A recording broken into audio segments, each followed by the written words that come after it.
Wave optics.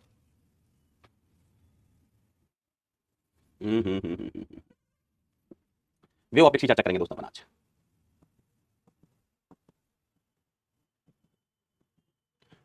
ओ श्यामान बसो वृंदावन में, मेरी उम्र बीत गई गोकुल में। चलो, वेव ऑप्टिक्स। यार लेकिन मुझे एक ऑप्टिक्स में एक केस और कराना था, करवा दूं भाई ऑप्टिक्स का एक केस। आओ आओ, है ना, थोड़े स्पेशल केस, थोड़े ठीक क्वेश्चन होते हैं। ये देखो, है ना, ये ऑप्टिक्स का ही पार्ट है दोस्तों, ऑप्टिक्स का पार्ट है, इसका पार्ट है ऑप्टिक्स का। ऐसा कहा जाता है बेटा कि हमारे पास ये अलग अलग मीडियम है, ठीक है। देखो आसानी है, ये बेटा अपने पास क्या है, डिफरेंट मीडियम, ठीक है। यहाँ पर कोई ऑब्जेक्ट है P, वो इधर जा रही है किस स्पीड से, v1 से। ये सतह मान लीजिए कहाँ जा रही है, इधर जा रही है किस स्पीड से, v2 से। और इस सतह को अपन कहाँ ले लेते हैं, चलो चलो चलो इसको हम कहाँ चला दें, इसको हम इधर ही चला दें, चलो इसको इधर चला दो। ये इधर जा रही है किस स्पीड से, v3 से। और यहाँ पर एक ऑब्जेक्ट है Q, इधर जा रही है किस स्पीड से, v4 से। ये ऑब्जेक्ट है Q, ठीक है। अब आपसे ऐसा कहा जाता है कि P के सापेक्ष Q का वेग व Q के सापेक्ष P का वेग, कुड़ू बंधते मतलब ज्ञात कीजिए, ठीक है। तो तरीका क्या है, सुनना ध्यान से समझना। तरीका क्या, ध्यान से समझिएगा दोस्त।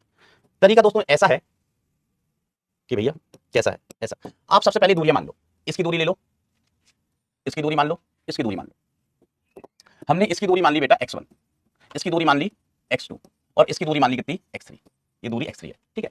अब आप बताओ कि सर x1 बढ़ेगा या घटेगा, x1 के परिवर्तन की दर, ध्यान से सुनिएगा, x1 के परिवर्तन की दर। तो क्या x बढ़ भी सकता है, घट भी सकता है, x बढ़ भी सकता है और घट भी सकता है। अगर v2 ज्यादा है और v1 कम है, बेटा तो x बढ़ेगा, v2 ज्यादा है और v1 कम है तो x बढ़ेगा बेटा, ठीक है। तो चलो x के परिवर्तन की दर dx1/dt हम क्या लिख सकते हैं, अगर हम इसको पॉजिटिव ले रहे हैं इसका मतलब x बढ़ रहा है, x कब बढ़ेगा, जब v2 ज्यादा हो v1 कम हो, v2 माइनस v1, ठीक है। सोचना v2 x1 को बढ़ा रहा है, v1 कम कर रहा है। अगर ये नहीं चलता, सिर्फ ये चलता तो x1 घटता, अगर v2 नहीं होता सिर्फ ये चलती तो x1 घटता। और अगर ये क्या बोलते हैं, ये वस्तु नहीं चलती, सिर्फ ये सतह चलती, तो ये क्या होता है बेटा, वेग बढ़ता, क्या होता है बेटा, ये क्या बोलते हैं, x1 बढ़ता बेटा, ठीक है। अब ये भी चल रहा है, तो हमने माना कि x1 बढ़ रहा है, इसलिए हमने x1 के परिवर्तन की दर कैसे ली धन की, हमने माना है कि x1 बढ़ रहा है तो इसका मतलब v2 ज्यादा है, v1 कम है, इसलिए मैंने v2 माइनस v1 लिखा। अच्छा, ये है क्या सिस्टम, ये अलग अलग माध्यम है। मान लीजिए आप पानी भरा है, यहाँ पेट्रोल भरा है, यहाँ कोई दूसरा पदार्थ भरा है, चाशनी भरी है यहाँ, ठीक है। अलग अलग पदार्थ है, ये वस्तुएं अलग अलग माध्यम है। तो ये केस अपन ने किया था, लेकिन अपन ने आपेक्षिक दूरी निकाली थी, एक की दूरी दूसरे के सापेक्ष, याद है। अब हम बात कर रहे हैं यहाँ पर वेग की, कि एक माध्यम में कोई वस्तु है, उसके सापेक्ष दूसरे माध्यम में कोई वस्तु है, तो उसकी चाल कैसे ज्ञात करेंगे, बरोबर। इसका वर्तनांक मान लीजिए μ1, इसका वर्तनांक मान लो μ2, इसका वर्तनांक मान लीजिए कितना बेटा, μ3।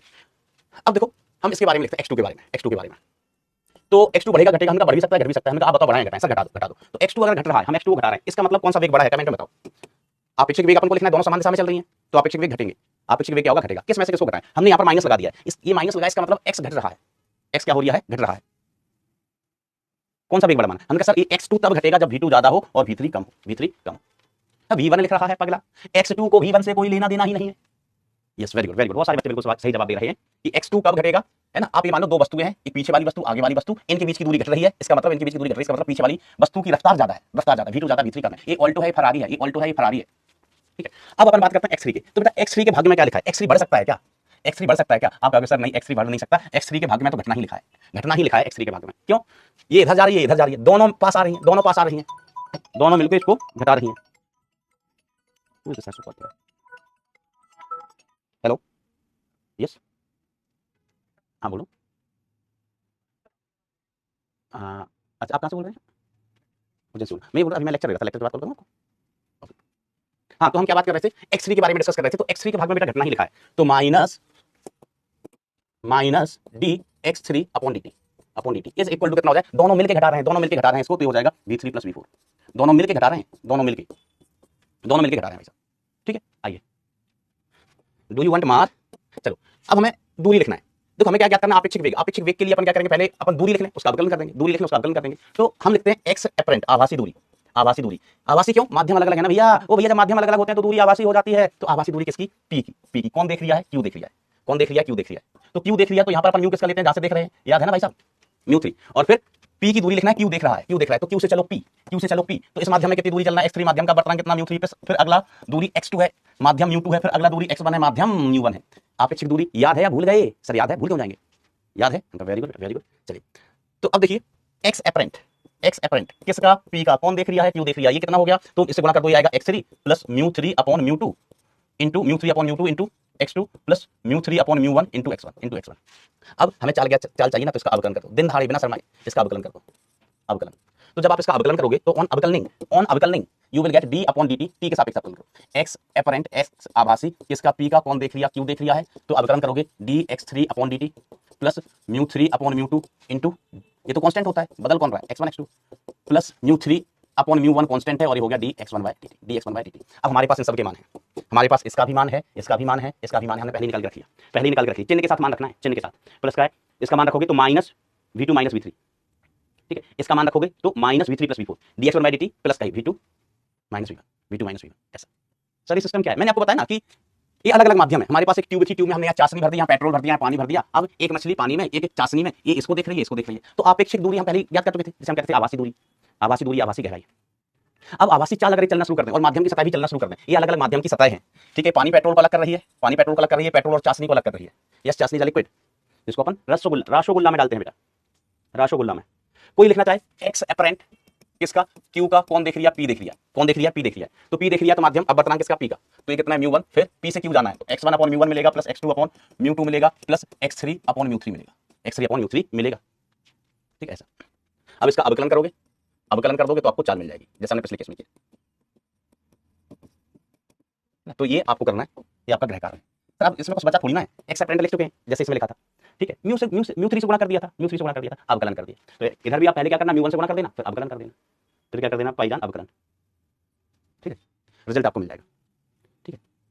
और अच्छा सवाल बना दे क्या, और अच्छा सवाल बना दे, हम यहाँ पर दर्पण लगा दें, सुने ना यहाँ पर अगर हम दर्पण लगा देते तो हम क्या इस पूरे का प्रतिबिंब बना दो इसमें, अगर यहाँ दर्पण लगा दो तो मैं लगा ही देता हूँ दर्पण, एक और केस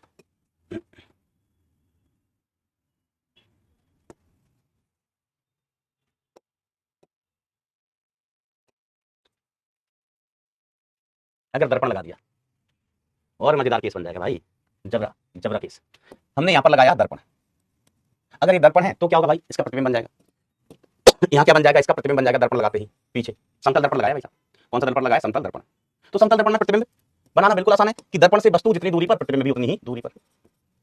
मन नहीं मानता है, हम सोचे काहे बताएं, लेकिन आओ देखो, जितने केस करो उतने बढ़िया है।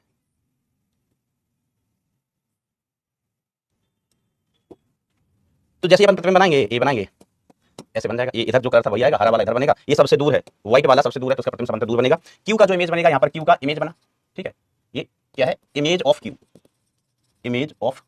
ठीक है मास्टर, कितनी, ये इधर क्यू की इमेज है, ठीक है, ये इधर जाएगा किससे, V4 से, है ना, दर्पण में देखना, ये इसका प्रतिबिंब बनाएगा, ये इधर जा रहा है तो ये सतह कहाँ जाएगी, इधर जाएगी, किससे, V2 से, ये इधर आ रहा था तो ये इधर आएगा किससे, V2 से, और यहाँ पर अपन को बनेगा, मिलेगा इमेज ऑफ P,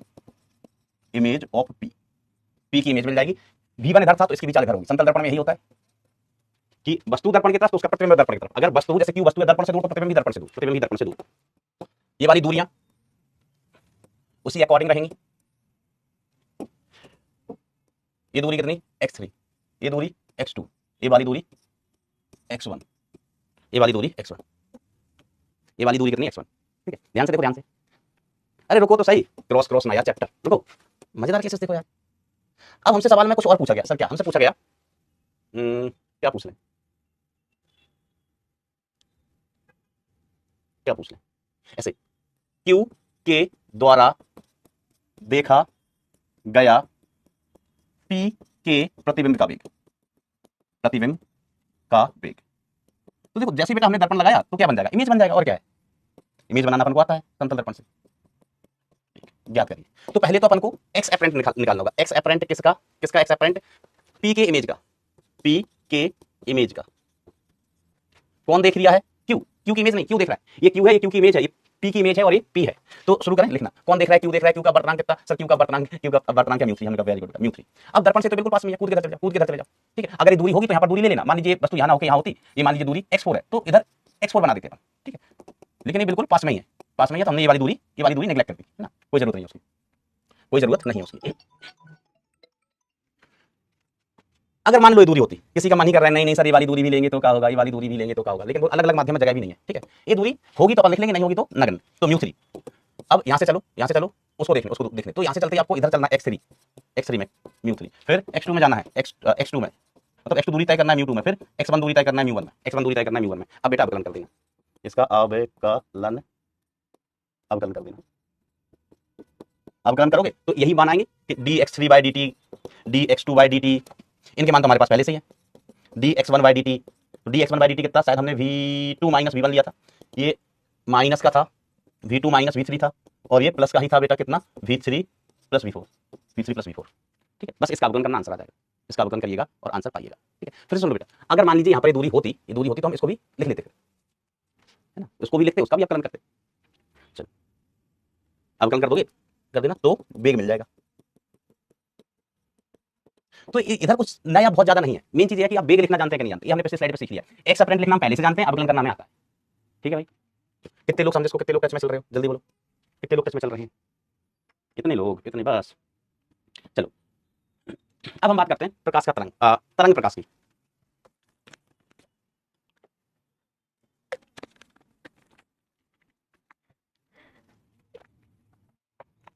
तरंग प्रकाश की, तो भैया प्रकाश के बारे में ना सदियों से युद्ध चला रहा है, यूक्रेन रशिया, ये युद्ध अभी शुरू हुआ, अभी शुरू हुआ। ठीक है, भारत पाकिस्तान का युद्ध भी अभी हुआ पिछली सदी में। ठीक है, लेकिन सदियों से ये युद्ध चला ही आ रहा है। कुछ लोग कहते थे कि जो प्रकाश है ना वो तरंग है, तरंग। कुछ लोग कहते थे कि जो प्रकाश है ना, प्रकाश वो क्या है, कण है, कण। ठीक है, इसकी शुरुआत करी थी हाइगन नाम के साइंटिस्ट ने। तो हाइगन आए, हाइगन ने कहा, सभा इकट्ठी की, माइक लिया, बोले प्रकाश एक तरंग है, प्रकाश एक तरंग है। ठीक है, सब लोग याद रखना, नोट कर लिया जाए, प्रकाश एक तरंग है। ठीक है, हाइगन साहब साइंटिस्ट थे, तो सब लोगों ने उनकी बात मान ली कि हाइगन साहब कह रहे हैं, हाइगन साइंटिस्ट थे, तो प्रकाश तरंग ही होगी। इतने में फिर न्यूटन साहब आ गए। न्यूटन साहब ने कहा हाइगन पगला है, पगला, प्रकाश तरंग नहीं है, प्रकाश कण से मिलकर बना होता है। प्रकाश किससे मिलकर बना होता है, कण। और इन कणों को उन्होंने नाम दिया कॉर्पस्क्यूल नाम दिया। ठीक है, नाम से कोई खास लेना देना नहीं है। तो न्यूटन साहब ने कहा कि कण है, कण। अब अपन को भी पता है कि न्यूटन साहब का कद बड़ा है, थोड़ा सा न्यूटन साहब का कद बड़ा है। ठीक है, तो न्यूटन साहब की बात मानने वाले लोग ज्यादा, हाइगन की बात मानने वाले कम। और जब कभी भी सोशली, जब कभी भी पब्लिकली ये मुद्दा छिड़ता कि प्रकाश तरंग है या कण है, तो हाइगन के समर्थक और न्यूटन साहब के समर्थक तलवारें लेकर खड़े हो जाते थे, इधर से तीर चल रहे, टकरा रहे, युद्ध होने लगता था। हाइगन के समर्थक कहते थे तरंग है, तरंग। न्यूटन के कहते थे कण जिंदाबाद, कण जिंदाबाद। ठीक है, तो इसके बाद मैक्सवेल साहब आए, मैक्सवेल। ठीक है, मैक्सवेल साहब ने एक्सपेरिमेंट देखो, अभी तक सिद्ध किसी ने नहीं किया, सब हवाबाजी कर रहे थे, न्यूटन साहब भी हवाबाजी कर रहे हैं, हाइगन साहब भी हवाबाजी कर रहे हैं, सिद्ध किसी ने नहीं किया एक्सपेरिमेंटली कि तरंग है तो क्यों है, कण है तो क्यों है, सिद्ध करके बताओ। सिद्ध किया मैक्सवेल साहब ने, सिद्ध किया कि प्रकाश तरंग की भांति व्यवहार करता है। उन्होंने एक्सपेरिमेंट किया और एक्सपेरिमेंटली सिद्ध कर दिया कि प्रकाश क्या है, तरंग है, तरंग है। अब न्यूटन साहब के समर्थक दुबक गए, घर में घुस गए, अपने बाहर ही निकलते कैसे मुंह दिखाएंगे, पहले चिल्ला रहे थे न्यूटन साहब जिंदाबाद, कण, प्रकाश क्या है, कण है, प्रकाश क्या है, कण है। अब सिद्ध हो गया ना एक्सपेरिमेंटली, है ना, मैक्सवेल साहब ने कर दिया। फिर कुछ समय बाद एक साइंटिस्ट और है, the great scientist Albert Einstein. उन्होंने एक्सपेरिमेंटली सिद्ध कर दिया कि प्रकाश कण है, प्रकाश कण है, एक्सपेरिमेंटली सिद्ध कर दिया। हम न्यूटन के समर्थक दुबक के बैठे थे ना, बाहर निकल आए, कहो हम क्या कहते थे, तो हमारे सामने बहुत जबान चलाते थे, देखो सिद्ध किया। आइंस्टाइन साहब ने सिद्ध किया कि प्रकाश क्या है, कण है, एक्सपेरिमेंटली। फिर दोनों पार्टियों में समझौता हुआ, तरंग समर्थक और कण समर्थक में, कि प्रकाश ही दोगला है। ये गलती हमारी नहीं है, समर्थकों की गलती नहीं है, प्रकाश ही दोगला है भैया। डुअल नेचर है ना, इंग्लिश में दोगले को क्या कहते हैं, डुअल, द्वैत, हिंदी में कहते हैं द्वैत, है ना, डुअल नेचर, द्वैत प्रकृति की प्रकाश में। कण व्यवहार भी है, मतलब कण वाला नेचर भी है और तरंग वाला नेचर भी है, कण वाला नेचर भी है, तरंग वाला नेचर भी है। ये डिपेंड करता है, ठीक है, ये डिपेंड करता है कि कब किस एक्सपेरिमेंट में कौन सा बिहेवियर ज्यादा डोमिनेट करता है, ज्यादा सामने उभर के आता है, समझ रहे हो, है ना। जैसे मैं साधु भी हूं, और मैं तो साधु ही हूं, कोई आदमी है साधु भी है, शैतान भी है, साधु भी है, शैतान भी है। अब वो डिपेंड करता है ना, नौ दुर्गा चल रहा है तो साधु है, बरोबर। होली के टाइम पे वही शैतान बन जाता है। तो दोनों ही नेचर है। अब डिपेंड करता है कि किस सिचुएशन में, किस माहौल में आप कैसा व्यवहार शो करते हैं, ठीक है। तो प्रकाश जो है वो विवर्तन, व्यतिकरण, ध्रुवण, ये प्रकाश की घटना है। विवर्तन, व्यतिकरण, ध्रुवण, इनमें तरंग नेचर ज्यादा शो करता है ना। इसमें तरंग वाला गुण उभर के आता है। कौन सा गुण उभर के आता है बेटा, तरंग वाला, ठीक है। फिर जैसे प्रकाश विद्युत प्रभाव हुए, ठीक है, और भी कुछ प्रभाव है ना, आपके सिलेबस में नहीं है, कॉम्पटेंट प्रभाव है, तो उनमें कण नेचर, कण व्यवहार उभर के आता है कि प्रकाश कहता है हम कण है, कण, कुछ प्रयोगों में कहता है हम तरंग है, तरंग, दोगलापन प्रकाश है, ऐसा। चलिए बात करते हैं हाइगन साहब की। इस टॉपिक में हम बात करेंगे प्रकाश के तरंग व्यवहार की, ठीक है, किसके, तरंग व्यवहार की। तो यार आप लोग हिस्ट्री समझे इसकी कि क्या हुआ था सदियों पहले झगड़ा कर रहे थे लोग किसके लिए, प्रकाश के लिए। वो खुद ही डुअल नेचर निकला। यह मत है ना प्रकाश का तरंग सिद्धांत, यह मत हाइगन द्वारा प्रतिपादित किया गया कि प्रकाश अनुप्रस्थ तरंगों के रूप में काल्पनिक माध्यम ईथर में संचरित होता है। ईथर एक काल्पनिक माध्यम है सर, एक्सपेरिमेंटली तो प्रूफ ही नहीं, कल्पना की थी हाइगन साहब ने। काल्पनिक माध्यम है जो सर्वव्यापी है, समदेश, प्रभु, ये ईथर पता नहीं क्या है, प्रभु कह देते है ना, कि सर्वव्यापी है, समदेशक है, हर जगह विद्यमान है, समदेशक है, पूर्णतः प्रत्यास्थ है, मतलब ऊर्जा की हानि नहीं करता है, भारहीन होता है, माध्यम है लेकिन उसका भार नहीं है, घनत्व बहुत ही कम, नगण्य। तथा प्रकाश के भिन्न भिन्न रंगों की तरंग है तथा आवृत्ति भिन्न भिन्न होती है। प्रकाश के विभिन्न रंगों की तरंग है तथा आवृत्ति भिन्न भिन्न होती है, ऐसा मैं नहीं कह रहा हूं, ऐसा हाइगन ने कहा। परंतु वेग समान होते हैं। एक माध्यम में प्रकाश का वेग नियत रहता है, एक माध्यम में प्रकाश का वेग कैसा रहता है, नियत रहता है, परंतु माध्यम परिवर्तित होती है, प्रकाश का वेग भी परिवर्तित हो जाता है। तो अपने पढ़ाई के माध्यम बदल जाता है तो प्रकाश का वेग बदल जाता है, जिससे अपने अपवर्तनांक को परिभाषित किया था। प्रकाश की चाल निर्वात में ज्यादा होती है, पानी में कम हो जाती है, कांच में और कम हो जाती है, ठीक है। जाइए बेटा अंश, इतनी मुंडी ना पकड़ो, चोट लग जाएगी, चोट किसी दिन। तो ये बस थ्योरेटिकल चीजें हैं, इसको लिखने की जरूरत नहीं है ना, थोड़ा एक बार पढ़ लेना ये छोटी छोटी चीजें मैं एक बार पढ़ देता हूँ। ये सिद्धांत सभी प्रकार की तरंगों के लिए सिद्ध है। समान कला में कंपन करने वाले ईथर कणों की निधि को, निधि मतलब लोकस को क्या कहते हैं, तरंगाग्र कहते हैं। तो एक टर्म आएगा तरंगाग्र, उसकी अपन चर्चा करेंगे। तरंगाग्र क्या होता है कि बेकण या उन कणों का लोकस, लोकस बोले तो बिंदुपथ या निधि, है ना, मैथ में आपने नाम सुना होगा, लोकस ज्ञात कीजिए, बिंदुपथ ज्ञात कीजिए या निधि ज्ञात कीजिए, ऐसे निधि, ठीक है। तो ऐसे कणों का बिंदुपथ लोकस जो समान कला में कंपन कर रहे हैं उनको अपन क्या कहते हैं बेटा, तरंगाग्र कहते हैं। अगर तरंगाग्र आपको देखना है तो एक तालाब के किनारे जाओ, मतलब ठहरे हुए पानी में जाओ, ठहरे हुए पानी में, वहां एक पत्थर फेंको, पत्थर फेंको, लोग आके तुम्हें रोक रहे होंगे, ठहरे हुए पानी में पत्थर ना मारो सामने, दिल में हलचल सी मच जाएगी। तुम्हें दिल नहीं खेलना है, तुम्हें अपना एक्सपेरिमेंट करना है, तुम्हें अपनी पढ़ाई पूरी करनी है बेटा। तुम ज्यादा ठहरे हुए पानी में एक पत्थर मारना, पत्थर फेंकना, तो आप देखेंगे पानी के ऊपर ना गोल गोल अलग अलग सतह, मतलब अलग अलग शेप नजर आएंगे, है ना, गोलाकार ऐसे, गोलाकार गोलाकार गोलाकार, ठीक है। तो जो वो गोलाकार शेप है ना, वही क्या है बेटा, तरंगाग्र है। आप उसको तरंगाग्र मान सकते हैं। क्या मान सकते हैं बेटा, तरंगाग्र, ठीक है, ओके। चलिए, प्रकाश माध्यम में तरंगाग्र के रूप में गमन करता है। प्रकाश, अब इन्होंने कहा प्रकाश को तरंग ही मान बैठे हैं, तो प्रकाश माध्यम में तरंगाग्र के रूप में गमन करता है। जब प्रकाश माध्यम में गमन करता है तो माध्यम के कण कंपित होते हैं, फलस्वरूप माध्यम में विक्षोभ उत्पन्न होता है, जैसे कि तरंगें चलती हैं यांत्रिक तरंगों जैसे, है ना। क्या होता है, अपन ने पानी में पत्थर मारा तो पानी को अपने डिस्टर्बेंस दिया, विक्षोभ दिया, डिस्टर्बेंस दिया, विक्षोभ दिया, ऊर्जा दिया। अब जहां पत्थर गिरा उन कणों को ऊर्जा मिली, उन कणों को विक्षोभ मिला। अब वो कण दूसरे कणों को टक्कर करेंगे, वो कण दूसरे आगे वाली कणों को टक्कर करेंगे, उस तरीके से तरंग बढ़ती जाती है। इस तरीके से तरंग हम पानी सतह पर दिखने वाला तरंगाग्र बढ़ता जाता है आगे, ठीक है। चलो, तरंगाग्र पर स्थित प्रत्येक बिंदु द्वितीयक तरंगिकाओं के लिए स्रोत का कार्य करता है, जो सभी दिशाओं में द्वितीयक तरंगिकाएं उत्सर्जित करता है, जो प्रकाश के वेग से अग्र दिशा में संचरित होता है। तरंगाग्र की किसी दी हुई स्थिति से नवीन स्थिति ज्ञात करने के लिए हम द्वितीयक तरंगाग्र पर स्पर्शीय पृष्ठ बनाते हैं। अब मैं अभी समझाता हूं उसको, तभी पॉइंट समझ में आएगा, और यही इंपॉर्टेंट पॉइंट है हाइगन की थ्योरी का, इंपॉर्टेंट पॉइंट है। तो देखो सीधे समझना, सर आपने यहां से बना के समझा ना, तो हमने कहा चलो यहां पर कोई स्रोत था, है ना, कोई सोर्स है ना, सोर्स, ठीक है। इससे तरंगाग्र निकले, तरंगाग्र मतलब ऐसे बिंदुओं का बिंदुपथ जो समान कला में कंपन कर रहे होते हैं, ऐसे बिंदुओं का बिंदुपथ जो समान कला में कंपन कर रहे होते हैं, ऐसा,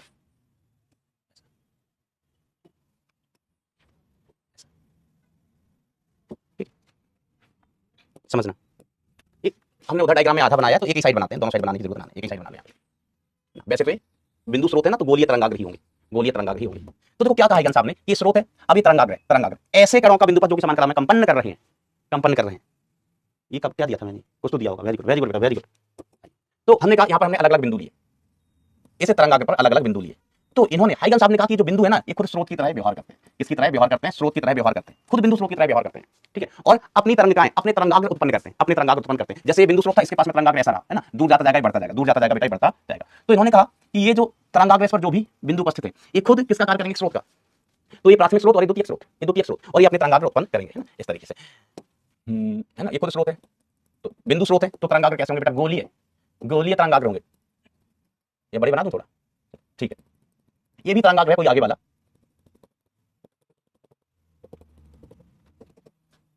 ये इन द्वितीयक स्रोतों का, एक स्रोत, दो स्रोत, तीन, चार, बहुत सारे स्रोत, ठीक है, बहुत सारे स्रोत है। तो ये बहुत सारे छोटे छोटे स्रोतों के क्या है बेटा, तरंगाग्र है, ठीक है। अब हमें अगर नया तरंगाग्र बनाना है, अगला तरंगाग्र बनाना है, आगे वाला, तो आगे वाला तरंगाग्र क्या होगा बेटा, कि इस पर स्पर्श रेखा खींच दो, ये जो द्वितीयक तरंगिकाएं है ना, इन पर स्पर्श रेखा खींच दो, ऐसे। तो ये अगला तरंगाग्र आ गया। यहां पर अपन ने क्या खींचा, स्पर्श रेखा खींचा, तो ये क्या है, अगला तरंगाग्र है। अब इस पर जो बिंदु उपस्थित हैं, ये फिर से स्रोत का कार्य करेंगे। अब इस पर जो बिंदु हैं वो सेकेंडरी सोर्स हो गए, द्वितीयक स्रोत कहलाएंगे, और फिर से अपनी तरंगिकाएं उत्पन्न करेंगे, अपने तरंगाग्र उत्पन्न करेंगे। तो ये सब बिंदु क्या करते हैं, तरंगाग्र पर उपस्थित खुद ये बिंदु क्या बन जाते हैं, स्रोत बन जाते हैं, और अपने ऐसे गोलाकार तरंगाग्र उत्पन्न करते हैं। और अगर हमें तरंगिकाएं उत्पन्न करते हैं, छोटी छोटी तरंग उत्पन्न करते हैं, और अगर हमें तरंगाग्र की स्थिति चाहिए तो इन पर स्पर्श रेखा खींच दो, तो ये हो जाता है बेटा तरंगाग्र, ठीक है। अब ऐसे आप इसका भी बना सकते हो कि नया तरंगाग्र बनाना, स्पर्श रेखा खींच दो, तो नया तरंगाग्र बन जाएगा, ठीक है। फिर वो नया तरंगाग्र यहाँ पर जो बिंदु उपस्थित होंगे, फिर से क्या बन जाएंगे, स्रोत बन जाएंगे, स्रोत की बात व्यवहार करेंगे और अपनी तरंगिकाएं फिर उत्पन्न करेंगे, इस तरीके से आगे बढ़ता जाता है, ठीक है। अब मैं इसको एक बार और रीड कर देता हूं, पढ़िए। तरंगाग्र पर स्थित प्रत्येक बिंदु द्वितीयक तरंगिकाओं का स्रोत होता है, मतलब खुद स्रोत की भांति व्यवहार करता है और तरंगिकाएं उत्पन्न करता है, जो सभी दिशाओं में द्वितीयक तरंगिकाएं उत्सर्जित करती है। सभी दिशाओं में बिंदु स्रोत है, सभी दिशाओं में करेगा। बल्ब है, किस दिशा में लाइट भेजता है, एक दिशा में, वाई दिशा में भेजता है, लाइट सभी दिशाओं में भेजता है। तो ये भी बिंदु स्रोत है, सभी दिशाओं में क्या करेगा, तरंगिकाएं उत्सर्जित करेगा, जो प्रकाश के वेग से, अब प्रकाश है, अगर प्रकाश है तो वो आलिया के वेग से तो नहीं दौड़ेगा, प्रकाश है, प्रकाश के वेग से दौड़ेगा, ठीक है ना। रोहित शर्मा अपने वेग से दौड़ेगा, जो उसका वेग होगा, समझ रहे हो। ये प्रकाश है तो किसके वेग से चलेगा, प्रकाश के वेग से चलेगा, ठीक है, माध्यम में जो भी प्रकाश का वेग हो, ठीक है। प्रकाश के वेग से अग्र दिशा में संचरित होती है, और किसी दी हुई स्थिति से नवीन स्थिति, नई तरंगाग्र को पता करने के लिए द्वितीयक तरंगाग्र कहते हैं, उस पर हम क्या कर देते हैं, स्पर्शीय पृष्ठ खींच देते हैं, ठीक है। तो ये खींचा था पीला वाला, ये द्वितीयक तरंगाग्र, नीला वाला द्वितीयक तरंगाग्र, है ना, फिर सफेद वाला आ जाएगा द्वितीयक तरंगाग्र, ऐसे बहुत सारे बनते हैं। आई होप ये बात आपको क्लियर होगी, जल्दी बोलो भैया, क्लियर है कि नहीं है। ठीक है। तो बस इसी की फोटो यहाँ बनाई हुई है। ये स्रोत था, ये अपना एक तरंगाग्र, नीले नीले नीले नीले क्या है, समंदर नहीं है, नीले नीले नीले नीले बिंदु है, तरंगाग्र पर बिंदु है। ये खुद स्रोत की भांति व्यवहार करेंगे। और जो पीली पीली पीली पीली द्वितीयक, इनकी तरंगिकाएं हैं, इनकी, ये चौथी की तरंगिका, तीसरे की, ये दूसरे की, ठीक है। अब यहाँ पर हम स्पर्श रेखा खींच रहे हैं, जहां हमने क्या कर दी, यहाँ पर स्पर्श रेखा खींच दी, यहाँ पर इधर इधर है ना, स्पर्श को टच करते हुए देखा, तो ये अपन को एक नया तरंगाग्र मिल गया। इसको हम कहने लगेंगे अब द्वितीय तरंगाग्र। और प्राथमिक का मूल कौन सा, इसके लिए प्राथमिक है, इसके लिए प्राथमिक कौन सा, ये वाला, इसके लिए कहीं यहाँ रहा होगा, इसके लिए कहीं यहाँ रहा होगा, सोच से है, ठीक है। अब तरंगाग्र कैसे है बना सकते हैं, पूरा गोला ही होता है, पूरा गोला ही होता है। बिंदु स्रोत से जो प्रकाश निकलता है वो पूरा गोला ही होता है। अब जैसा काम हमने इस साइड किया है, इस साइड किया, वैसा ही काम इस साइड करते हैं। अब वैसे इस साइड करते तो बहुत हौच-पौच हो जाता है, पूरा ही गोला होता है बेटा। जो बिंदु स्रोत होता है, बिंदु स्रोत होता है, वो किसकी भांति व्यवहार करता है, उसके तरंगाग्र कैसे होते हैं, गोलीय, गोलीय। और ये व्रत नहीं है, गोला है, गोले। अब जैसे बिंदु स्रोत से हम दूर जाते जाएंगे, तो जैसे जैसे हम, इस स्रोत है अपना, सुनना, इस स्रोत है, जैसे जैसे दूर जाएंगे तो गोली की त्रिज्या बढ़ती जाएगी, गोली की त्रिज्या बढ़ेगी बढ़ेगी बढ़ेगी बढ़ेगी बढ़ेगी बढ़ेगी बढ़ेगी, त्रिज्या बढ़ रही है। जब हम स्रोत से बहुत दूर चले जाएंगे, बहुत दूर चले जाएंगे, तो त्रिज्या बहुत ज्यादा हो जाएगी, बहुत ज्यादा मतलब अनंत। आप सोचो कि अगर आप बहुत दूर चले गए, उस बीच समुद्र में किसी ने पत्थर फेंक दिया, ठीक है, आप बहुत ज्यादा दूर चले गए हो स्रोत से, तो आपको तरंगाग्र कैसा दिखाई देगा बेटा, समतलीय। बताओ समतलीय देगा कि नहीं देगा, बताओ। देखो बालक वाईफाई की साइन की तरह,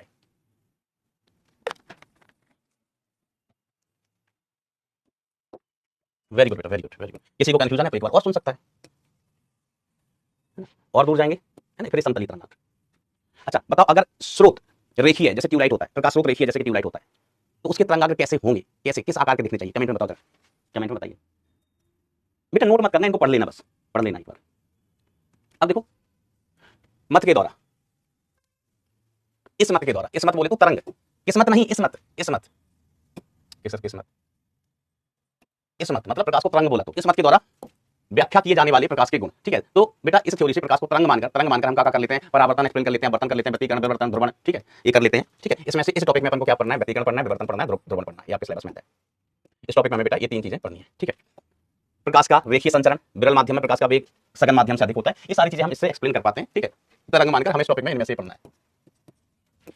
कौन से नहीं कर पाते हैं, है ना, प्रकाश विद्युत प्रभाव, कण मान के, कॉम्पिटेंट प्रभाव, कण मान के होता है, रमण प्रभाव, प्रकाश का पश्य संचरण, ठीक है। तो इसमें से आपको कोई लेना देना नहीं है, टॉपिक नहीं, आपको ये पढ़नी नहीं है, आपको ये पढ़ने ही नहीं है, सिलेबस में नहीं है। प्रकाश विद्युत प्रभाव है तो हम अगले अध्याय मॉडर्न फिजिक्स में पढ़ेंगे, है ना, इस टॉपिक में नहीं पढ़ेंगे। इस टॉपिक में हम तरंग वाला पढ़ रहे हैं, तरंग वाला, ठीक है, बिल्कुल सही बोल रहे हो कि बेलनाकार होंगे। अगर रेखीय स्रोत है तो उसके तरंगाग्र कैसे होंगे बेटा, बेलनाकार, गोल, बिंदु स्रोत के गोलाकार, गोलाकार। चलिए तो तरंगाग्र लॉस के प्रकार एक बार इनको भी पढ़ लो, लिखने की जरूरत नहीं है अभी, ठीक है। तरंग समान कला में कंपन करने वाले कणों का बिंदु पथ मतलब लोकस तरंगाग्र कहलाता है। तरंगाग्र के प्रकार, तो तरंगाग्र किस प्रकार का होगा, निर्भर करेगा स्रोत की आवृत्ति पर, सॉरी स्रोत की आकृति पर, आकृति पर, ठीक है। तो किसी भी तरंगाग्र की आकृति उस प्रकाश स्रोत के आकार पर निर्भर करती है जिससे कि तरंगाग्र प्रारंभ हो रहे हैं। इस आधार पर तीन प्रकार के होते हैं तरंगाग्र। कितने प्रकार के हो सके हैं, तीन प्रकार के, पता चल गया ना, गोलाकार, बेलनाकार, समतल बेलाकार, गोलाकार, समतल, है ना। आप ही ने बताया, मैंने नहीं बताया, मुझे आता ही नहीं था, मुझे आता ही नहीं था। एक बार फिर से सर बोर्ड के लिए, बोर्ड के लिए देखो कुछ चीजें ऐसी होती हैं, कभी एक दो नंबर में पूछ ली, है ना। तो अपन पढ़ सारी चीज रहे हैं, कोई चीज छोड़ नहीं रहे हैं, बरखुदा बबुआ, ओ बबुआ, हम कोई चीज छोड़ नहीं रहे हैं, पढ़ सब रहे हैं। अब इसमें से आपके बोर्ड में क्या है वो आप बोर्ड के टाइम पे देख लेना, बोर्ड की वो होती है ना किताब, पूंजी आती है, वो देख लेना, उनके आंसर भले मत देखना, लेकिन क्वेश्चंस क्या क्या है आपके बोर्ड में वो देख लीजिएगा, वो देख लीजिएगा, ठीक है। तो अगर स्रोत कैसा है, गोलीय, तो तरंगाग्र कैसे होंगे, गोलीय। अगर स्रोत कैसा है, बिंदु आकार का, दिखने में ऐसा होगा, दिखने में ऐसा होगा, ये आयाम पायाम, चलिए ठीक है, सर ये का है, हम बता देंगे। चलो अगर स्रोत बेलनाकार होते हैं, बेलनाकार स्रोत कैसा होना चाहिए, रेखीय, रेखीय, ठीक है। अगर रेखीय स्रोत है, या रेखा छिद्र का मतलब क्या हो गया ना, जैसे दीवार थी, दीवार है ना, दीवार था, दीवार, या पेपर ले लो, पेपर, इसके पीछे बल्ब बन रहा है, जल रहा है, और हमने यहाँ पर एक छोटा सा सुराख बना दिया, गोल नहीं, रेखीय, है ना। देखो हम इधर इधर लाइट जला रहे हैं, इधर हम लाइट जला रहे हैं, हम जला लेते, लाइट जला रहे हैं, दिख रहा है तुमको, नहीं दिख रहा है, दिख रहा है नहीं। अब हम इसमें एक छोटा सा ना रेखीय स्लॉट बना दें, थोड़ा सा उसको कट कर दें इतना बार, तो वो रेखीय छिद्र हुआ। तो इसके तरंगाग्र कैसे होते हैं बेटा, बेलनाकार होते हैं, ये कहा है, हम अभी बात करेंगे, है ना, देखते ऐसे बेलनाकार, बेलनाकार। और ये तीसरा अपने बात की समतलीय, सर समतलीय का हो, वैसे हमने कहा चाहे आप इससे बहुत दूर चले जाओ या इससे बहुत दूर चले जाओ, तो त्रिज्या बढ़ती जाएगी, त्रिज्या बढ़ती जाएगी, और अंततः कैसे हो जाएंगे, समतलीय हो जाएंगे। कैसे हो जाएंगे, समतलीय हो जाएंगे। Yes sir, yes sir, 3 bags full, 3 bags full का मतलब क्या होता है, चलिए। तो विस्तृत या अत्यधिक दूरी पर स्थित स्रोत या अनंत स्रोत, ठीक, अनंत स्रोत, स्रोत से बहुत दूरी पर, स्रोत से बहुत दूरी पर, ठीक है। इतना मैं कहाँ गुस्सा कर रहा हूँ, ये नीतीश यादव तुम काहे तब से रॉन्ग लिखे पड़े हो, काहे, क्या हुआ ऐसा तुमको, क्यों दौरे पड़ रहे हैं,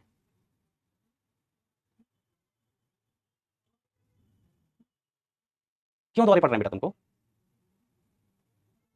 चलो ऐसा, अब देखो इसके बारे में हम बताते हैं बेटा। जो आयाम होता है ना, आयाम, अच्छा, तरंग की तीव्रता मैं लिख देता हूँ, हम 11वीं में पढ़ा होगा, तीव्रता, तरंग की तीव्रता। तो तरंग की जो तीव्रता होती है आई, इसको अपन लिखते हैं 2 पाई स्क्वायर रो भी ए स्क्वायर एफ स्क्वायर। ऐसे किसी को याद है, मैंने सही लिखा कि नहीं लिखा, जरा बताना, किसी को पाई, पाई स्क्वायर आता है, पाई आता है, हमको ये बताओ जल्दी से। तीव्रता क्या बेटा, तीव्रता इसमें रो क्या है? घनत्व है ना, 11वीं क्लास में पढ़ा था ना पहले, किसी को याद है तीव्रता? वी क्या है? वेग, तरंग का वेग, तरंग का या तरंग की चाल। टू आप जानते हो, पाई आप जानते हो, ये क्या है बेटा? आयाम, तरंग का आयाम। और एफ क्या है बेटा? तरंग की आवृत्ति, तरंग की आवृत्ति। ठीक है, पूरा आई का सूत्र है। सही है। अब देखो कुछ कह रहे हैं, बताओ जल्दी बताओ, हम सोच लेते हैं, चल तुम रहने दो। बटे क्षेत्रफल पाई क्षेत्रफल, क्षेत्रफल रो भी पाई स्क्वायर ही आएगा, पाई स्क्वायर ही आएगा बेटा। ठीक है, चलिए। और ए एफ क्या है? आवृत्ति। तो यहां से अपन देख सकते हैं कि जो तीव्रता है ये आयाम के वर्ग के समानुपाती है। ठीक है, और साथ साथ तथा तथा तीव्रता है बेटा वो आवृत्ति के वर्ग के भी समानुपाती है। ठीक है, लेकिन आवृत्ति स्रोत का गुण है तो आवृत्ति सेम रहती है। इन जनरल आवृत्ति कैसी रहती है बेटा? सेम। या इस टॉपिक में हम जो घटनाएं पढ़ेंगे उसमें दो तरंगें आएंगी, तीन तरंगें आएंगी, उनकी आवृत्ति कैसी होनी चाहिए? सेम होनी चाहिए। आवृत्ति कैसी होनी चाहिए बेटा? सेम होनी चाहिए। ठीक है, तो आई समानुपाती किसके हो गया? आयाम के वर्ग के। ठीक है, वो याद रखना, आपको सिर्फ इतना याद रखना, ये काम की चीज है, दिस इज काम की चीज, काम की चीज, ये काम की चीज है। ठीक है, तीव्रता आयाम के वर्ग के समानुपाती हो। वैसे कोई दिक्कत भाई इसमें? बेटा आयाम होता है माध्य अवस्था से अधिकतम विस्थापन। अब तुमने तरंग बिल्कुल नहीं पढ़ा भाई, है ना? देखो ऐसा क्या सुना है? दो लिनीय गति, दो लिनीय गति। तो दो लिनीय गति में क्या होता है? सुन लो आयाम क्या है, सुन लो, क्योंकि आयाम तो बार बार आएगा। हमने कहा कोई कण दो लिनीय गति कर रहा है, ऊपर जा रही है, नीचे आ रही है, ऊपर जा रही है, नीचे आ रहा है, तबलक तबलक तबलक तबलक। तो ये जो ऊपर अधिकतम दूरी, ठीक है, इसको हम बोलते हैं चरम स्थिति, चरम स्थिति। ये बीच वाली स्थिति को, इसको अपन क्या कहते हैं? माध्य स्थिति, माध्य स्थिति। ठीक है, ये भी चरम स्थिति कहलाती है। तो माध्य स्थिति और चरम स्थिति के बीच का दूरी, ये हम क्या? माध्य अवस्था से कण का अधिकतम विस्थापन। माध्य अवस्था से कण का अधिकतम विस्थापन का कहलाता है भैया, ये कहलाता है आयाम, आयाम, ये क्या कहलाता है? आयाम कहलाता है। ठीक है, ऐसा। चलिए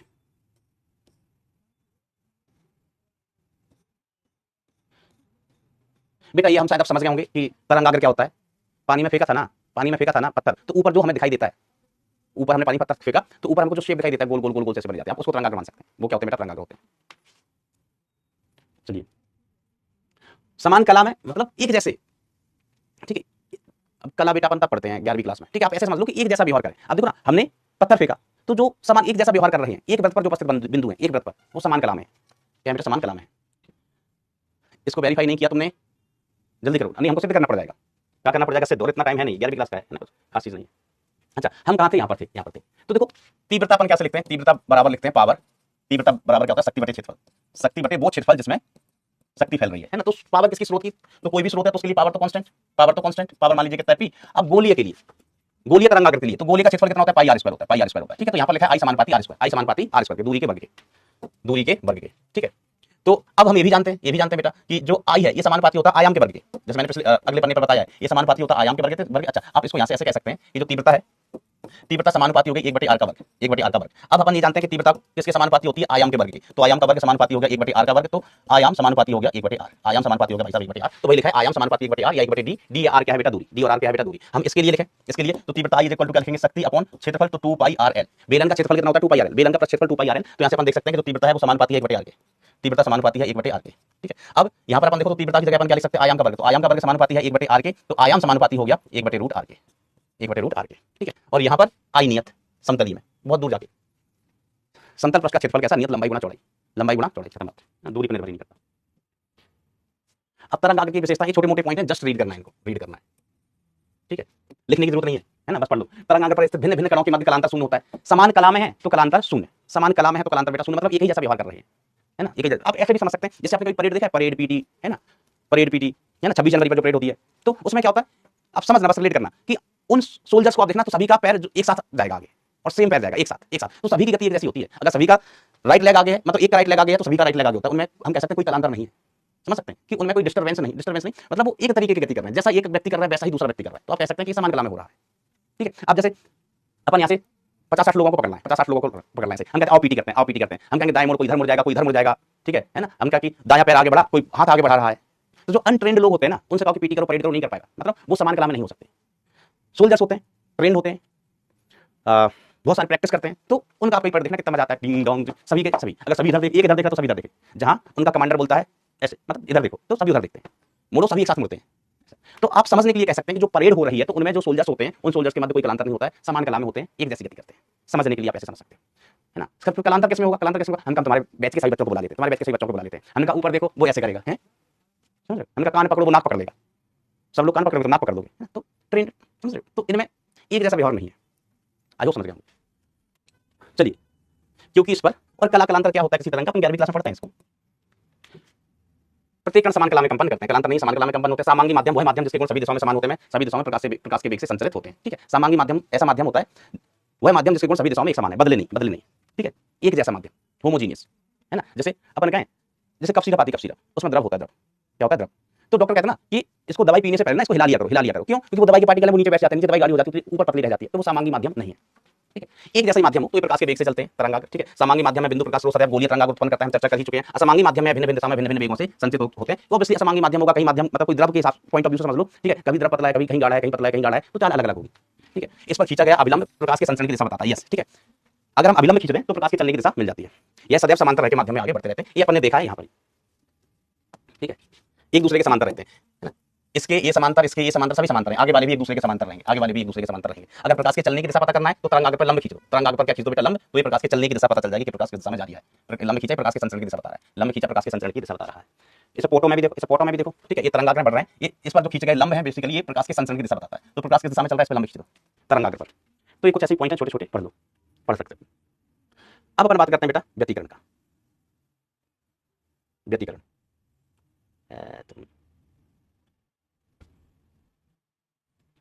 इतना बुरा है, हम अपने हाथ से लिखते हैं ना, ऐसा पढ़ने पढ़ने का नहीं, हम अपने हाथ से लिख के बताएगा भाई।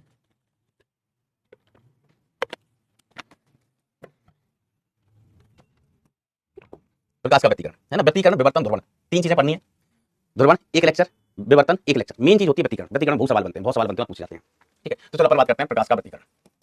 प्रकाश का व्यतिकरण, इसको अंग्रेजी में कहें इंटरफेरेंस ऑफ वेव्स।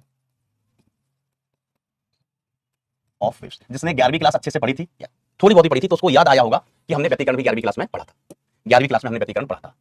तो व्यतिकरण में होता क्या है, व्यतिकरण में क्या होता है, हम कहते हैं कि समान माध्यम में समान आवृत्ति की समान दिशा में गति करती हुई तरंगों के अध्यारोपण, जैसे वृक्षारोपण होता है ना, हाँ वैसा नहीं, अध्यारोपण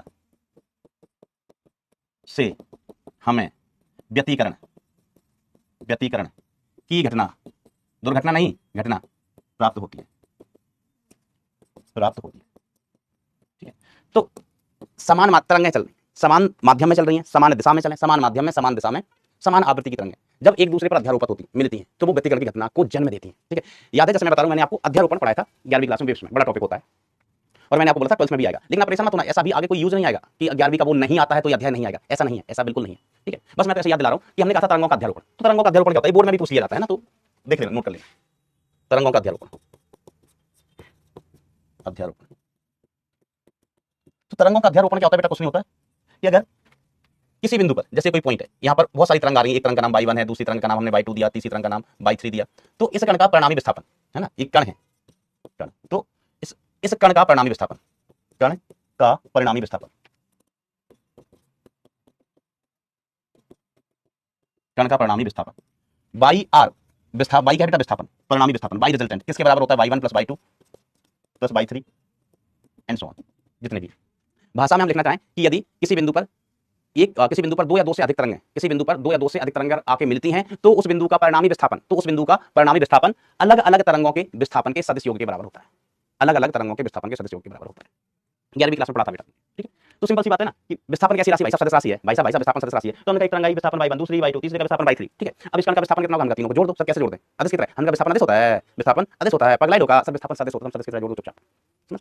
फिर हमने बात की थी तरंगों के अध्यारोपण से अपन को 3 घटनाएं प्राप्त होती हैं। ठीक है, समान दिशा में समान आवृत्ति की तरंगें, समान दिशा में समान आवृत्ति की तरंगें चलती हैं तो व्यतिकरण। ठीक है, समान आवृत्ति की तरंगें समान माध्यम में विपरीत दिशा में चलें, विपरीत दिशा में तो क्या मिलता है जरा बताना, अगर विपरीत दिशा में चलें तो विपरीत दिशा में क्या मिलता है, जल्दी बताओ, विपरीत दिशा में चलें तो क्या मिलता है, जल्दी बताओ, कौन सी घटना मिलती है, सर अप्रगामी तरंग, याद आया 11वीं क्लास में, अप्रगामी तरंग।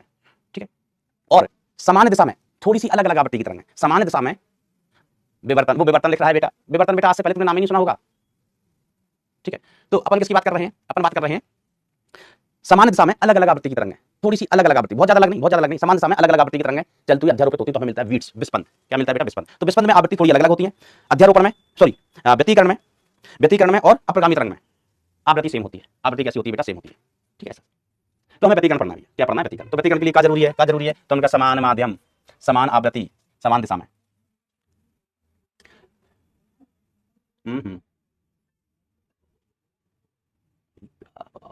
क्या लिखती है? चलिए अब देखो, अब हम बात करते हैं कोहेरेंट सोर्स। कैसे सोर्स बेटा? कोहेरेंट सोर्स, जिसको मातृभाषा में कहते हैं कला संबद्ध स्रोत। कला संबद्ध स्रोत, ठीक है, कोहेरेंट सोर्स। तो दो स्रोत कला संबद्ध कहलाते हैं यदि उनमें कलांतर नियत रहे। कलांतर समय पर निर्भर नहीं करे। कलांतर कैसा हो बेटा? नियत हो। तो ऐसे स्रोतों को अपन क्या कहते हैं बेटा? कला संबद्ध स्रोत कहते हैं। कलांतर कैसा होना चाहिए बेटा? नियत। तो अगर कलांतर नियत है तो ऐसे स्रोत क्या कहलाते हैं बेटा? कला संबद्ध स्रोत कहलाते हैं। ठीक है, चलिए अब व्यतिकरण के प्रकार। व्यतिकरण में देखो होता क्या है, व्यतिकरण में मैं बताऊं, यही बता देता हूं कि देखो मान लीजिए एक तरंग है कुछ y1 is equal to a1 sine omega t minus k x1, ठीक है। कोई दूसरी तरंग है y2 is equal to a2 sine omega t minus k x2, minus k x2, ठीक है। तो देखो बेटा सुन लो ध्यान सुन लो, इसको हम कहते हैं कला, इसको हम कहते हैं कला। ये पहले तरंग की कला, ये दूसरे तरंग की कला, ये कला है, कला। ये क्या है बेटा? कला है, कला। और कला के अंतर को हम कहते हैं, इनके अंतर को क्या कहते हैं? कलांतर। ये पहले तरंग की कला हमने मान लिया कितना? φ1, दूसरे तरंग की कला हमने मान लिया है कितना? φ2। तो कला का अंतर, कलांतर, कला का अंतर हम क्या कह देते हैं? कलांतर। तो कलांतर का जो मान होगा वो अपन घटा देंगे पहले की कला माइनस दूसरे की कला, पहले की कला माइनस दूसरे की कला, क्या हो जाएगा? कलांतर। तो कलांतर को बेटा हम फाई से प्रदर्शित कर रहे हैं। पहले की कला कितनी है? Omega T. अच्छा ऐसा भी समझ लो, इसकी आवृत्ति हम ओमेगा 1 कह देते हैं, इसकी ओमेगा 2 कह देते हैं। और डिटेल में चलते हैं, इसमें चलते हैं और डिटेल में चलते हैं। तो इसकी आवृत्ति ओमेगा 1, इसकी आवृत्ति ओमेगा 2, माध्यम तो समान होता है इसलिए के सेम। ठीक है, के का मान क्या होता है बेटा? के का मान होता है, अगर आपको याद हो तो, और नहीं है तो भी याद रखना है, 2 पाई बाय लैम्डा। लैम्डा क्या है? तरंग की तरंग है, तरंग की तरंग है। ठीक है, तरंग की तरंग है। सर हमें तरंग दैर्घ्य भी नहीं आता, हम वो भी भूल गए हैं, वो भी भूल गए, हमको तरंग दैर्घ्य भी नहीं आता। उनका कोई बात नहीं, नहीं आता, हम बताएगा, थारा भाई बताएगा। तरंग ऐसी होती है ना, तो इनको बोलते हैं अपन श्रृंग। श्रृंग, ये क्या है? श्रृंग।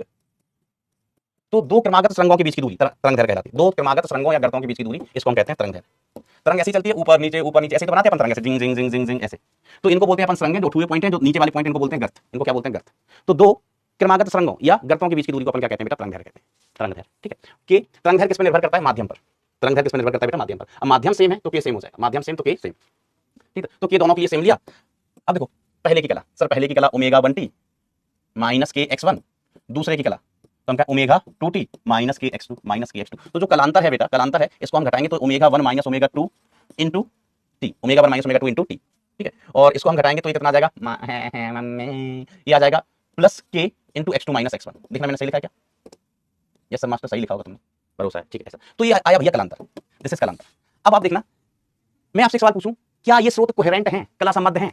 सुनो सुनो, हाँ बेटा जो मैं हाथ से लिख रहा हूं वो नोट करना है, वो नोट करना है। पिछले की वो रामायण थी ना, परिभाषा जैसी, वो नोट नहीं करना है। मैं बोलूं कि ये स्रोत कला संबद्ध है क्या? ये स्रोत कला संबद्ध है क्या? हम कहेंगे ये स्रोत कला संबद्ध नहीं है। ठीक है, तो हम अभी देखेंगे कि अभी इस केस में अभी कलांतर, कलांतर फाई नियत नहीं है, नियत नहीं है।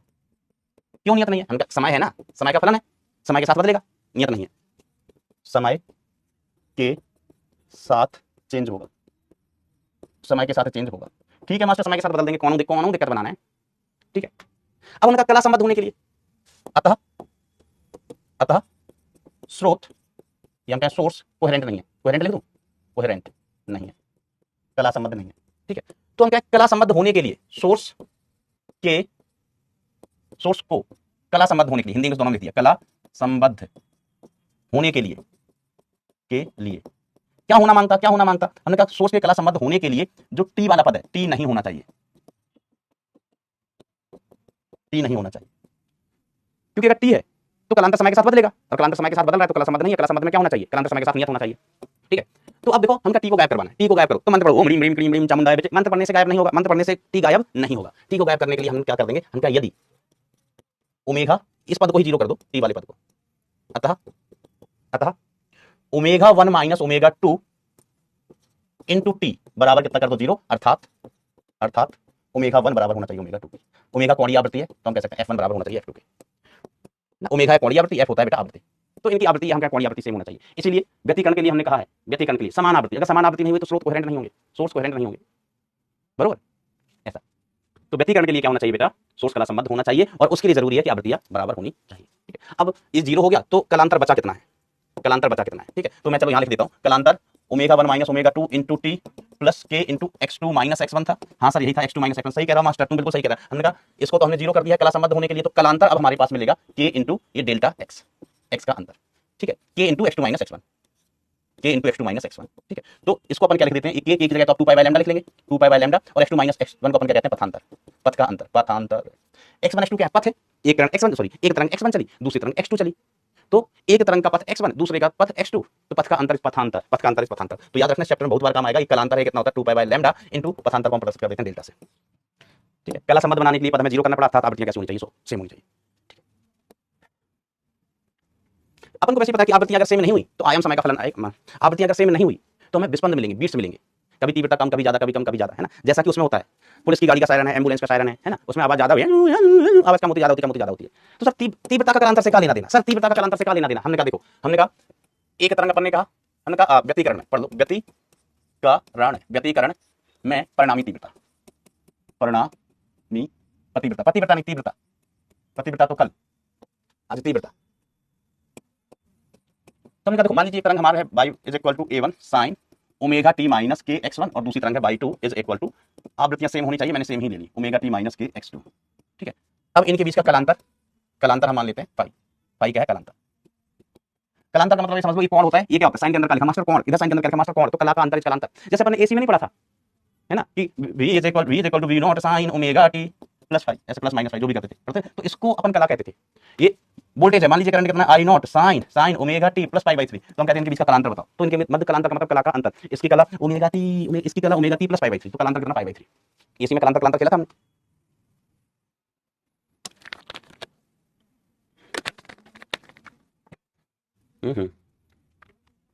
व्यतिकरण में परिणामी तीव्रता, तो देखो यहाँ पर अपन कहें कि हमारे पास दो तरंग हैं, एक का आयाम कितना है a2, दूसरे का आयाम कितना है बेटा a1 है, और इनके मध्य का कोण जिसे अपन कहते हैं कलांतर कितना है फाई है। तो इनका जो परिणामी आयाम है, परिणामी आयाम कहाँ आएगा बेटा, इनके बीच में ही कहीं आएगा परिणामी आयाम, इनको जोड़ने पर, इनके अध्यारोपण पर परिणामी आयाम, किस कोण पर आया, मान लीजिए कोण कितना है अल्फा है। तो जो परिणामी आयाम होता है, तो दो सदस्यों का परिणामी होता है ना, वैसे ही लिखते हैं अंडर द रूट, अंडा नहीं under the root a1 square plus a2 square plus 2 a1 a2, ठीक है। टेन अल्फा, अल्फा निकालना है तो ये हो जाता है a2 sin phi divided by a1 plus a2 cos phi, याद है सर इसको अपन जोड़ते थे, तो ये परिणाम ए cos फाई कौन लिखेगा यहाँ पगलू, तो ये परिणामी आयाम है और ये कौन, सर इसको जोड़ते हैं। अब गणित के विद्यार्थी को लगभग पूरा गणित पढ़ चुके हो, ये मत कहना सर जोड़ने नहीं आते। तो फिलहाल यहाँ पर हमें इससे तो कुछ खास लेना देना होता नहीं है, हमें परिणामी आयाम से मतलब होता है।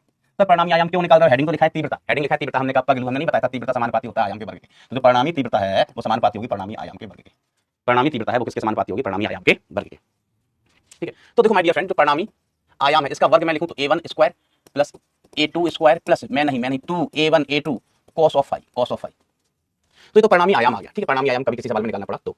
अब हम बात कर लेते हैं परिणामी तीव्रता, परिणामी तीव्रता, तो देखो अपन तीव्रता क्या लिखते हैं, आयाम का वर्ग, तो पहले की तीव्रता पहले के आयाम का वर्ग, दूसरे की तीव्रता तो दूसरे की तीव्रता क्या हो जाएगी, दूसरे तरंग के आयाम का वर्ग, ठीक है। ये आयाम a1 a2 क्या होते हैं बेटा, आयाम अधिकतम विस्थापन, अधिकतम विस्थापन। देखो हम आपसे y1 का अधिकतम मान बताओ कितना, गणित के विद्यार्थी फलन दिख रहा है आपको, गणित के विद्यार्थी फलन दिख रहा है, हम आपसे y1 का विस्थापन अधिकतम मान बताओ, जल्दी बताओ जल्दी बताओ, y1 का अधिकतम मान कितना होगा, जल्दी बोलो भाई, what will be the maximum value of y1,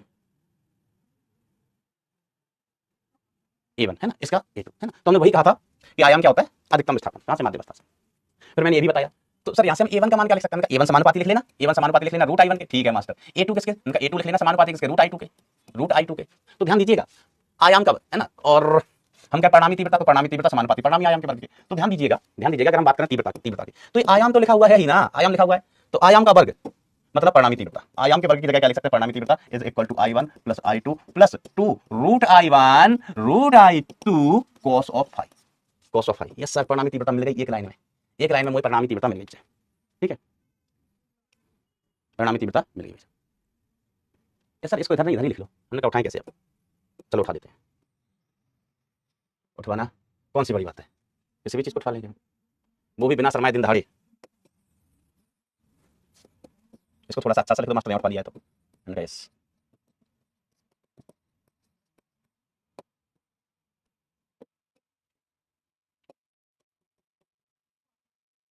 ठीक है ऐसा, चलिए ये हो गया। अब हम आपसे पूछें कि सर परिणामी तीव्रता का मान अधिकतम कब, अच्छा सुनो, अगर मान लीजिए ये समय का फलन होगा, अगर फाई समय का फलन हुआ तो सुनो ना, ये फाई में समय, फाई क्या है, कालांतर, कालांतर, कालांतर, कालांतर अगर समय का फलन है, कालांतर समय का फलन है तो तीव्रता समय का फलन हो जाएगी। परिणामी तीव्रता किस पर निर्भर करेगी, समय पर। परिणामी तीव्रता समय पर निर्भर करेगी तो तीव्रता समय के साथ बदलेगी, कभी ज्यादा कभी कम, कभी ज्यादा कभी कम, कभी ज्यादा कभी कम। तो इसी को हम बीट्स कहते हैं। हमें व्यतिकरण मिल जाएगा, हमको व्यतिकरण नहीं चाहिए, व्यतिकरण नहीं चाहिए, हमको विवर्तन चाहिए, विवर्तन। तो विवर्तन की शर्त होती है कि सोर्स कला संबंध होना चाहिए। बहुत कॉमन क्वेश्चन है, बोर्ड के लिए तो है ही, कई बार ना कॉम्पिटिटिव एग्जाम नीट वगैरह में भी पूछा गया है, जेई में भी कभी कभार एक आध पार्ट में पूछ लिया गया है कि व्यतिकरण की शर्त क्या है, व्यतिकरण की शर्त क्या है। तो व्यतिकरण की शर्त है बेटा, व्यतिकरण की शर्त है सोर्स कला संबंध होना चाहिए। और सोर्स कला संबंध कब होंगे, जब उनकी आवृत्तियां समान होंगी। ठीक है, क्यों, ये कौन अपशब्द लिख रहा था, मैंने अभी कमेंट देखा, ओम गुप्ता अपशब्द लिख रहा है, ऐसा किसी बच्चे ने लिखा, वो इंग्लिश में लिखा, ओम गुप्ता इज अब्यूजिंग। बेटा डियर, डियर ओम गुप्ता, डरो, अपनी बेइज्जती करवाने से थोड़ा सा डरा करो, थोड़ा सा तो डरा करो, तुमको पता है। चलो, कि बेइज्जती बहुत बुरी चीज होती है, फिर भी कहीं नहीं डरते हो। अब ये हमने जो पूछा वो तो बताया ही नहीं, हमने जो पूछा वो तो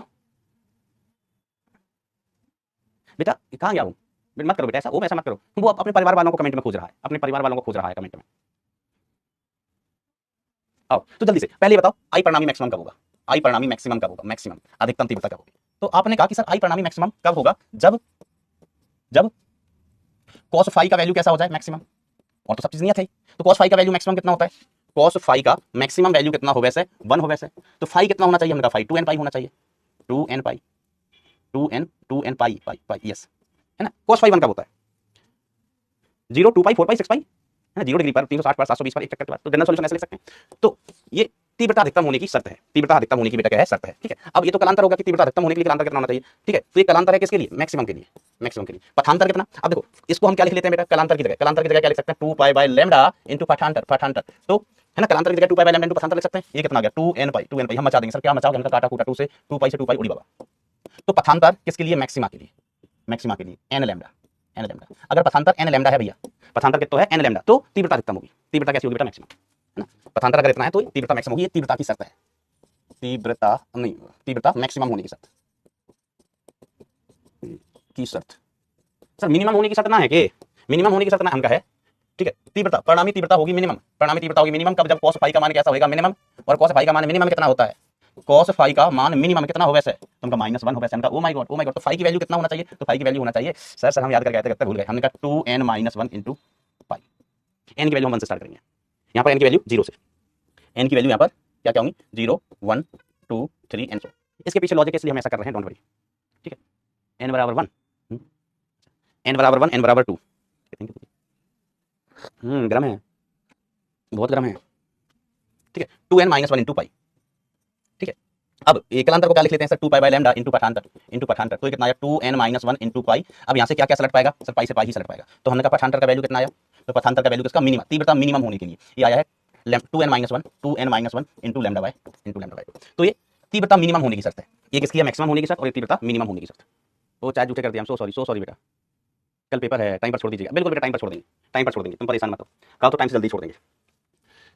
तो अब देखो इसको पढ़ ही देते हैं, तब से ना बार बार आंखों के सामने आ रहा है, प्रकाश का व्यतिकरण, प्रकाश का व्यतिकरण। तो क्या होता है, जब समान आवृत्ति शून्य प्रारंभिक कलांतर अथवा नियत कलांतर वाली, नियत कलांतर मतलब सीधे भाषा में कह सकते थे कि कोहेरेंट सोर्स, दो कला संबद्ध स्रोत, कला संबद्ध स्रोत है तो आवृत्ति नियत है गई, हो गई है ना, एक दूसरे पर अध्यारोपण करती हैं, तो परिणामी आयाम, परिणामी आयाम और परिणामी तीव्रता क्या होती है बेटा, वास्तविक तीव्रता से अलग होती है, एक की I1 दूसरे की I2, तो तीव्रता और आयाम बदल जाता है। इस घटना को अपन क्या कहते हैं, व्यतिकरण। अध्यारोपण क्षेत्र में तीव्रता का यह रूपांतरण क्या कहलाता है, व्यतिकरण। अध्यारोपण क्षेत्र में तीव्रता का यह रूपांतरण क्या कहलाता है, व्यतिकरण कहलाता है।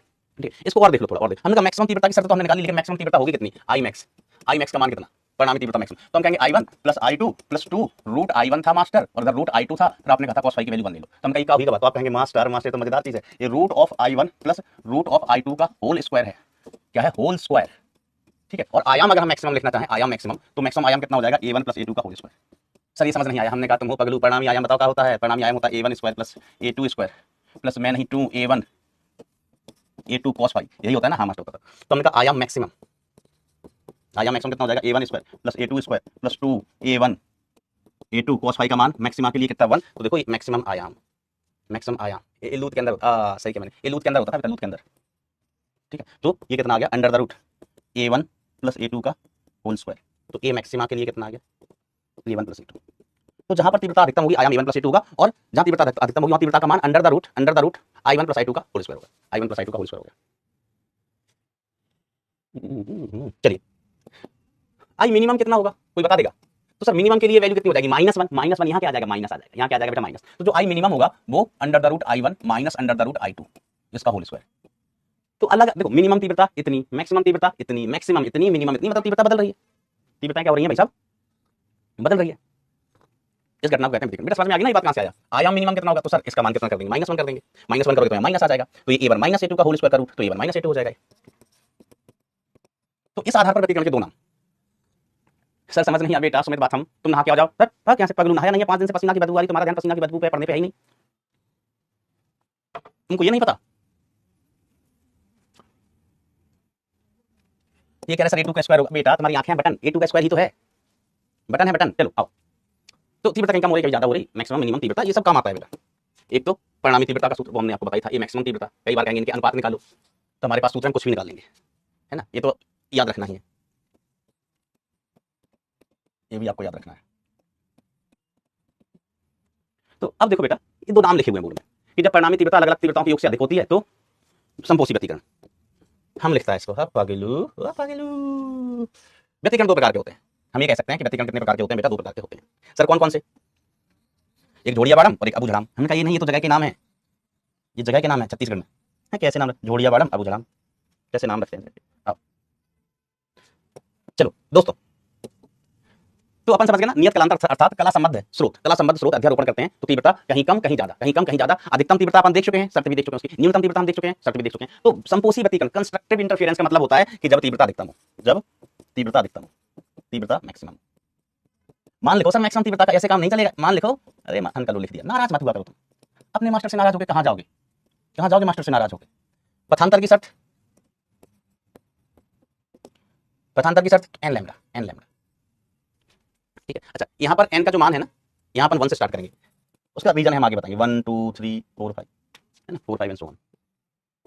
यहाँ 0 से स्टार्ट करते हैं ना, याद रखना इस पॉइंट को। अब हमने संपोषी व्यतिकरण बना दिया, तो विनाशी व्यतिकरण, विनाशी व्यतिकरण, इसका मतलब इसके नाम में ही छुपा हुआ है, विनाश हो जाए। विनाश हो, किसका विनाश हो? तीव्रता का, तीव्रता का, तीव्रता का विनाश हो जाए। विनाश हो जाए मतलब तीव्रता मिनिमम।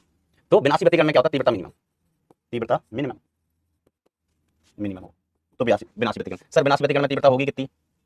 तीव्रता होगी कितनी? हमने कहा आई मिनिमम होगा under the root I1 - I2 इसका होल स्क्वायर। पथांतर में शर्त, तो lambda minimum is equal to 2n-1 into lambda by मैं नहीं तू, ये कंडीशन हो जाती है भैया। तो ये बार बार मैं लिख रहा हूँ चीजें, अपन पिछले पन्ने पर इसको पढ़ चुके थे, मैं बार बार इसलिए लिख रहा हूँ क्योंकि कोई सूत्र अगर अपनी आंखों के सामने से इतनी ज्यादा बार गुजरता है, याद रहने की प्रायिकता उतनी ज्यादा बढ़ जाती है। अब जैसा कि आप लोग कह रहे हैं कि मास्टर तुम बहुत पकाओ हो, यहाँ से निकलो पहली फुर्सत में, पहली फुर्सत में। हमने कहा मैं डर गया, मैं डर गया, मैं भाग चला, मैं भाग चला।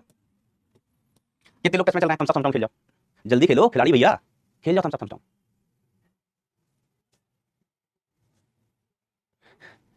उस दिन आपकी शिकायत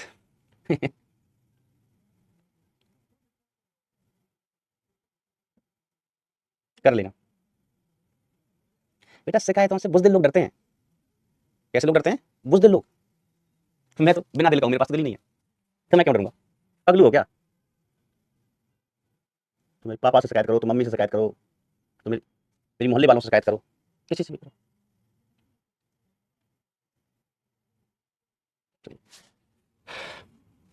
बस এইটা ভালো হবে ना, एक बार और देखना। ये समझो कि मैंने आज जो पढ़ाया है ना, ये रिपीट किया है 11वीं क्लास का। आज के लेक्चर में जो शुरुआत की ना, कहानियों के अलावा, ये ऐसा होता है तरंगाग्र वैसा होता है, तो कहानियां पढ़ी ना, उसके अलावा जब से हमने अध्यारोपण की बात की है, व्यतिकरण की बात की है, ये सेम चीज हमने 11वीं क्लास की रिपीट की है।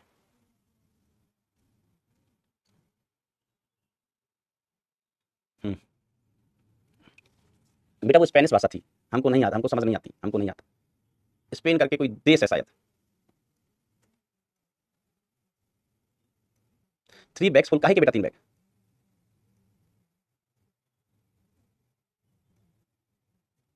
सिर्फ सिर्फ बिल्कुल सही कह रहे हो। चलो बच्चों, तो आज के लिए इतना ही, आज के लिए इतना ही। मन लगा के, दिल लगा के, दिमाग लगा के पढ़ाई करते हैं। Thank you so much, so much, tata bye bye, take care, love you all. You, अయ్యయ్యో చిన్న చిన్న స్వామి।